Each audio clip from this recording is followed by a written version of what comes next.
आगे बढ़ेंगे और खबर शामिल करेंगे मरी से। राशिद गुलफराज अब्बासी की रिपोर्ट के मुताबिक जहां पे इमरजेंसी 1112 को एक कॉल मौसूल हुई लैंड स्लाइडिंग के हवाले से। रेस्क्यू 1112 कंट्रोल रूम मरी में न्यू मरी बढ़ने से लैंड स्लाइडिंग के कॉल मौसूल होते ही 2 एम्बुलेंसेज, मोटर बाइक एम्बुलेंसेज और रेस्क्यू व्हीकल को मौका पर रवाना कर दिया गया।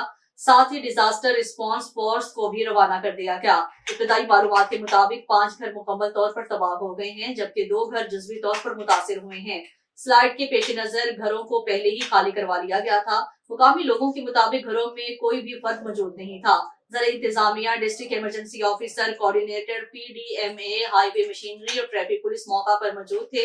हाईवे मशीनरी की मदद से सड़क पर से मलबा हटा लिया गया है। मजमूई तौर पर तकरीबन 1000 फीट पर मुश्तमिल एरिया लैंड स्लाइडिंग की जद में आया, जबकि 200 फीट ऊपर से नीचे स्लाइडिंग हुई। रेस्क्यू एहलकार मुकामी लोगों के साथ मिलकर इमदादी सरगर्मियों में मसरूफ हैं।